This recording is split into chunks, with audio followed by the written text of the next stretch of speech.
जिसमें उसे बिना थके हर मोर्चे पर दौड़ लगानी होती है। सासू माँ का मानना है कि अनुपमा में क्लास नहीं है, वो अंग्रेजी नहीं जानती, फॉर्मल ड्रेस पहनना नहीं आता। पाखी को अपनी माँ शर्मिंदा करते लगती है क्योंकि वो बाकी मॉम्स की तरह मॉडर्न नहीं है। वनराज, उसका पति, तो बाहर की दुनिया में बड़ी बड़ी बातें करता है, लेकिन घर में अनुपमा को केवल एक ड्यूटी मशीन की तरह ट्रीट करता है।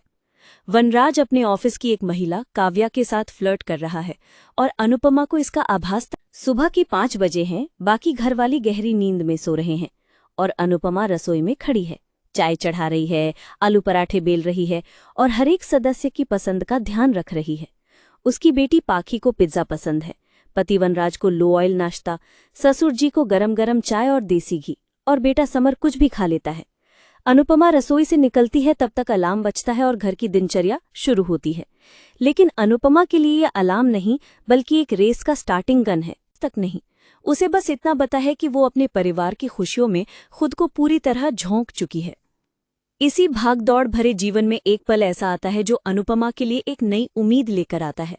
स्कूल में मदर्स डे सेलिब्रेशन रखा गया है, जिसमें बच्चों की माँ को आमंत्रित किया गया है पार्टिसिपेशन के लिए और एक स्पीच के लिए।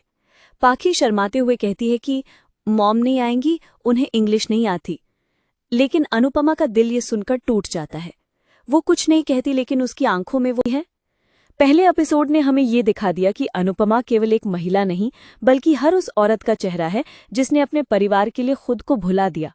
वो बिना शिकायत किए सबका ख्याल रखती है, वो कभी अपने लिए खड़ी नहीं होती, लेकिन उसके अंदर भी एक आग है जो धीरे धीरे जल रही है और एक दिन उसे पूरी तरह जगा देगी। आँखों में सपने थे।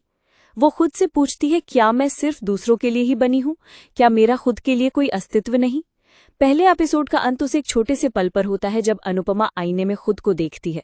गहरे डार्क सर्कल्स, थकी हुई आंखें, लेकिन फिर भी उसमें एक सुकून है, क्योंकि उसने किसी की प्लेट पर गर्मा गर्म खाना परोसा है, किसी के कपड़े धोए हैं, किसी के पसंद का टिफिन बनाया है। लेकिन अब उसके अंदर एक सवाल उठता है, क्या मैं सिर्फ दूसरों के लिए जिंदा हूँ, या मेरे लिए भी कोई जिंदगी? वो भाव साफ दिखाई देता है, क्या मैं इतनी शर्मिंदगी हूँ? अनुपमा स्कूल जाने का मन बना लेती है। वो खुद को तैयार करती है, इंग्लिश बोलने की कोशिश करती है और अपनी बेटी को गौरव देने की कोशिश करती है।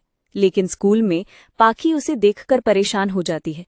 वो क्लासमेट्स के सामने शर्मिंदा हो जाती है। रात को जब सब सो जाते हैं, अनुपमा अकेले अपने कमरे में बैठी होती है। वो अलमारी से अपनी शादी की एल्बम निकालती है, उन पुरानी तस्वीरों को देखती है जब वो भी किसी के लिए खास थी, जब उसकी आंखों